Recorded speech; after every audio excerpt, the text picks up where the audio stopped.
Start. सवाल यही है कि अब आगे क्या होगा।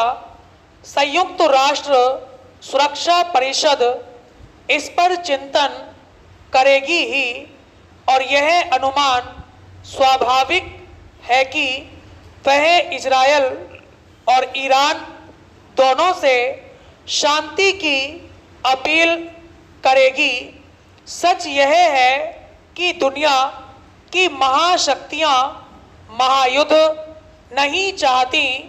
अमेरिका राष्ट्रपति चुनाव में उलझा हुआ है और रूस फिलहाल यूक्रेन मोर्चे पर ही सिमटे रहना चाहता है।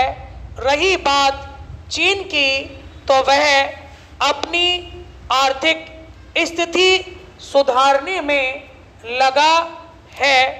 अरब देशों की तरफ से भी कोई आक्रामक बयान नहीं आया है और लगता यही है कि वे भी जंग के पक्ष में नहीं है। भारत की शांति की चाहत है और चंद दिनों पहले प्रधानमंत्री नरेंद्र मोदी ने नेतन्याहू से बात करके यही संदेश दिया था कि बातचीत की मेज पर समस्याओं का हल निकालना चाहिए। अब फैसला नेतन्याहू को लेना है। हमें यह भी देखना होगा कि उन पर घरेलू राजनीति का दबाव कितना बढ़ता है। ईरान के पास भी कई रास्ते हैं स्थिति को भड़काने के। वह इजरायल पर ही निशाना नहीं लगाए।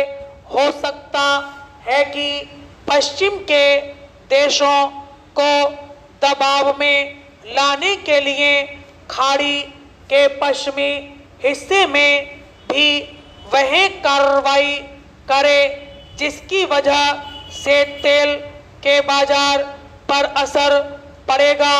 यदि ऐसा हुआ तो उसका सीधा असर विश्व की आर्थिक व्यवस्था पर पड़ेगा, जो कोई नहीं चाहेगा।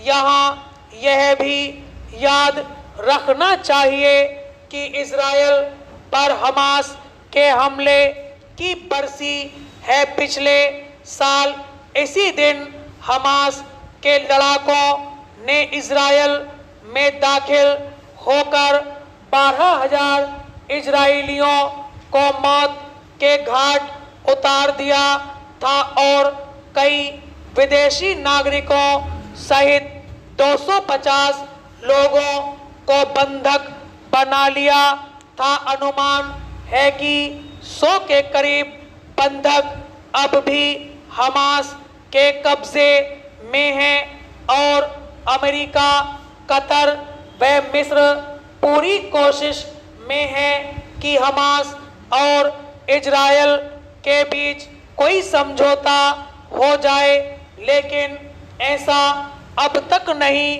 हो सका है। जाहिर है जैसे जैसे निकट आती जाएगी इजरायल के घाव वैसे वैसे हरे होते जाएंगे। यह भी स्वाभाविक है कि गाजा पट्टी के लोगों में, जिनमें से 40,000 की मौत बीते एक साल में इजरायली जवाबी प्रतिक्रिया में हुई है, आक्रोश बढ़ेगा। दुनिया के उस बड़े तबके में भी बहस तेज होगी जो यह मानते हैं कि इजरायल की जवाबी कार्रवाई बिल्कुल असंगत थी। जब भावनाएं भड़कती हैं तो शांति के रास्ते धुंधले पड़ जाते हैं।